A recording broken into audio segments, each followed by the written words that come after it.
Republic of the Philippines, Provincial Government of Antique, Historical Background, Province of Antique.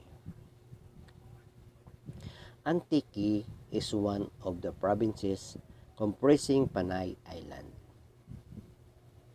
The other three are Iloilo, Capiz, and Aklan.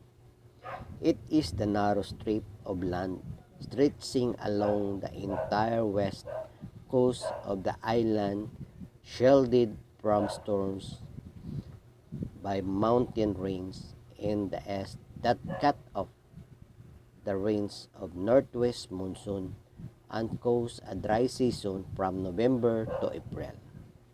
The forest in the east and the sea in the west, however, temper the climate with rainfall during the rest of the year. The mineral resources of the province are copper and chromite, manganese. Its most important product are rice, corn, coconut, cassava, mungo, and avocado sugar, particularly in the town of Sibalom, San Jose, Patnungon and Dao in the north, and Pandan Colasi and Bugasong in the south. Tuna and bangus fry abound in the official fishing ground of Cuyo Pass along Antique Coast.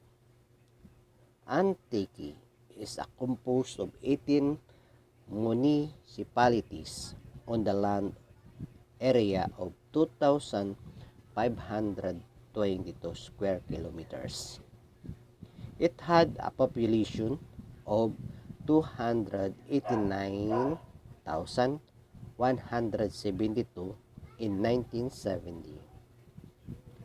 Although with vast stretches of integrated rice field and rice fishing ground, the people engaged in cottage industries basket, hat and mat weaving, boat making, pinya and juice, cloth weaving, and salt processing. Classified as the best Sakada laborers in the world by International Labor Organization, they migrate to the sugarcane field of Negros during harvest season. The province called Beatrice from legendary ten born in Datos who landed at Sinugbuhan near Miagawelo, Ilo. Their chosen site after the purchase of Panay with the golden Salakot in 13th century was called Hamtik. After Hamtik, Hamtik meaning large ants, which were abundant in the place. About 300 years before the arrival of the Spaniards, Panay was divided into three political units or sakups, namely Hamtik, Irong-Irong, and Aklan. During the early years of Spanish conquest, Panay Island 12 leagues from Cebu and 214 leagues from Negros Island was the most fertile and well provisioned among the discovered islands except Luzon. The Augustinian established the first mission site in Panay. As early as 1630, the records of religious mission were found. In 1790, Antique was converted into a politico-military province with the town of Antique as its first capital. The province seat of government was later transferred to Bugasong and finally to San Jose de Buenavista.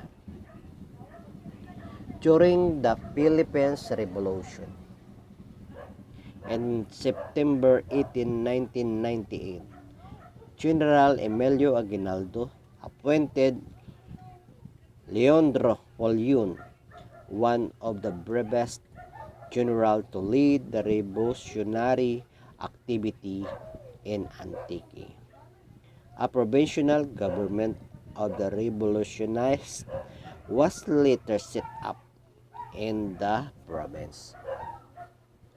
Angel Salazar became the provincial chief and Ariston Kila is the representative to the Malolos Congress.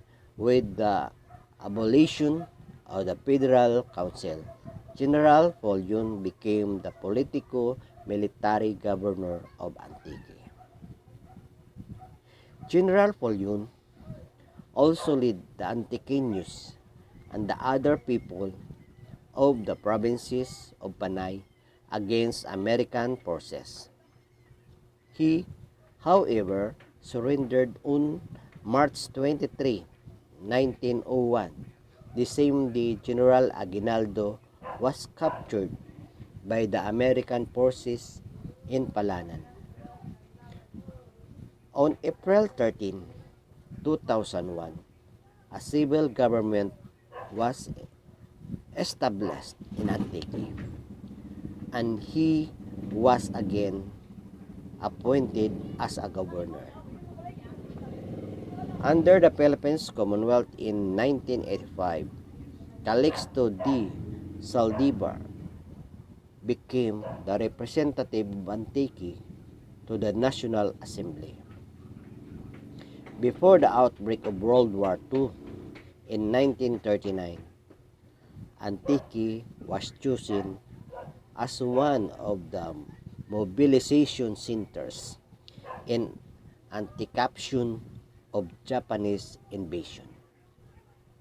On February 12, 1940, San Jose became the headquarters of the mobilization.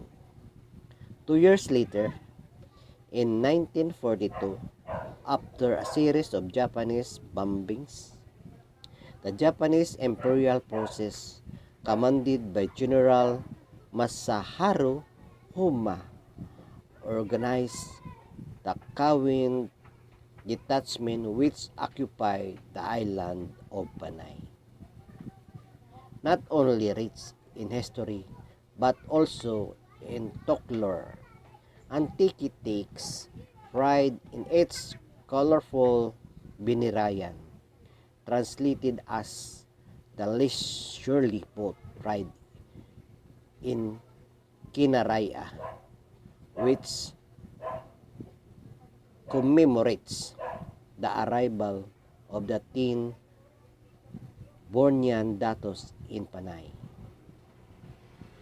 The festival climax by Mass in Kinaraya is a tour to the scenic Marison Island, the Batu Cueva, Managan Waterfall, the Limpatan Rock, Jurao Island, and surrounding beach along Antique shoreline. That is end the historical of Antique.